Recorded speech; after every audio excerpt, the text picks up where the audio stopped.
Today's topic is the nominal GDP and real GDP. For getting into the nominal GDP and real GDP, at first we have to understand what is GDP.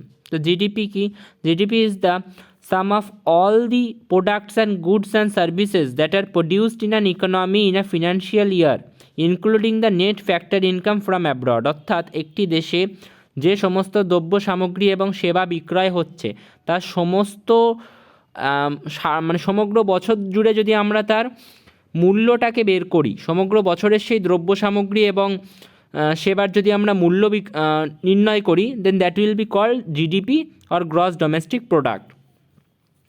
এবার nominal জিডিপির concept আর real জিডিপির কনসেপ্টটা কি? Nominal GDP হচ্ছে GDP at constant price, মানে GDP at current price. Nominal GDP হচ্ছে GDP at current price, মানে বর্তমান বছরে যে প্রাইস লেভেলটা চলছে সেই প্রাইস লেভেল অনুযায়ী যদি আমি জিডিপিটাকে ডিটারমাইন করি তাহলে সেটা হবে নমিনাল জিডিপি, অর্থাৎ কারেন্ট প্রাইস লেভেলে জিডিপিটাকে ক্যালকুলেট করা।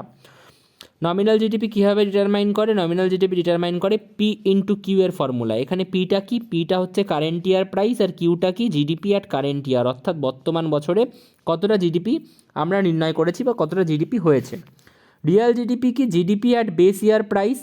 GDP at base year price মানে কি? রিয়াল জিডিপি বের করতে গেলে একটা বছরের জিডিপিকে বেস ইয়ার ধরে নিতে হয়, একটা বছরকে বেস ইয়ার ধরে নিতে হয়, সেই বছরের জিডিপির রেসপেক্টে বা সাপেক্ষে আমাদেরকে রিয়াল জিডিপি ডিটারমাইন করতে হয়।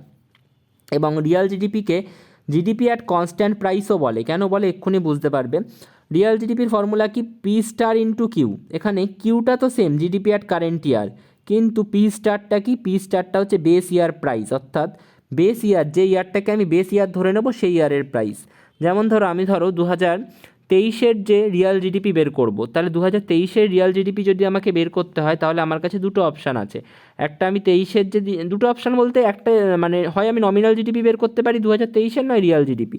2023-এর যদি আমাকে রিয়াল জিডিপি বের করতে হয় তাহলে আমাকে কি করতে হবে? আমাকে একটা বেস ইয়ার ধরে নিতে হবে, যে এই ইয়ারের রেসপেক্টে আমি রিয়াল জিডিপিটা ডিটারমাইন করব। যদি আমি 2020-কে বেস ইয়ার ধরে নিই তাহলে 2020-র রেসপেক্টে আমাকে রিয়াল জিডিপিটা ডিটারমাইন করতে হবে।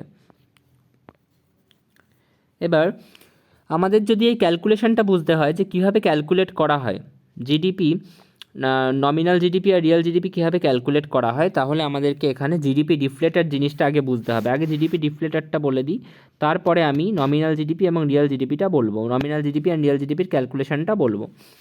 তাহলে জিডিপি ডিফ্লেটার কীভাবে ক্যালকুলেট করা হয়? জিডিপি ডিফ্লেটার হচ্ছে এমন একটা রেশিও যেটা জিডিপি অ্যাট কারেন্ট প্রাইস আর জিডিপি অ্যাট কনস্ট্যান্ট প্রাইস নিয়ে কাজ করে। অর্থাৎ জিডিপি অ্যাট কারেন্ট প্রাইস যেটা এবং জিডিপি অ্যাট কনস্ট্যান্ট প্রাইস যেটা, সেই দুটিকে যদি আমরা রেশিও করি, অর্থাৎ সেই দুটিকে যদি আমরা ডিভাইড করে দিই এবং ইন্টু 100 করে দিই তাহলে আমরা জিডিপি ডিফ্লেটার পাবো। অর্থাৎ GDP at current price divided by GDP at constant price into 100 করলে জিডিপি ডিফ্লেটার পাবো। এবং আমরা একটু আগে কী দেখলাম? জিডিপি অ্যাট কারেন্ট প্রাইসটা অ্যাকচুয়ালি কী ছিল? জিডিপি অ্যাট কারেন্ট প্রাইসটা নমিনাল জিডিপি ছিল। এখানে আমরা আগে দেখেছি জিডিপি অ্যাট কারেন্ট প্রাইসটা কি? Nominal GDP. তাহলে এখানে আমরা নমিনাল জিডিপি লিখতে পারি। আর জিডিপি অ্যাট কনস্ট্যান্ট প্রাইসটা কী ছিল? জিডিপি অ্যাট কনস্ট্যান্ট প্রাইসটা ছিল আমাদের রিয়াল জিডিপি। তাহলে এখানে আমি রিয়াল জিডিপি লিখতে পারি ইন্টু 100। এইবার ধরে নিলাম যে পি হচ্ছে 20। পি 20 মানে কি? পি আমরা কোনটা ধরেছিলাম? কারেন্ট ইয়ার প্রাইস, অর্থাৎ এই ইয়ারের প্রাইস বা ইয়ারের প্রাইস লেভেল 20।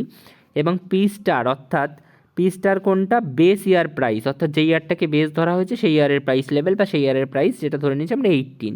কিউ হচ্ছে 5। কিউ কি? কারেন্ট ইয়ারের আউটপুট বা কারেন্ট ইয়ারের ইনকাম বা কারেন্ট ইয়ারের জিডিপি যেটা আমরা বলছি। কিউটাকে আমরা কারেন্ট ইয়ারের জিডিপি বলছি, সেটা আমরা কত ধরে নিয়েছি? 5। তাহলে নমিনাল জিডিপি কী হয়? পি ইন্টু কিউ হয় 100, কিন্তু রিয়াল জিডিপি কী হয়? রিয়াল জিডিপি হয় P star into Q.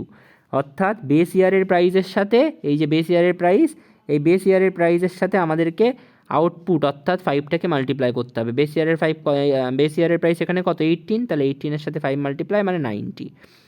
GDP deflator কীভাবে বেরোয়? Nominal GDP by real GDP into 100। Nominal GDP কত? 100। রিয়াল জিডিপি কত বেরিয়েছে? 90। 100 বাই 90 ইন্টু 100। তাহলে জিডিপি ডিফ্লেটার কত হলো?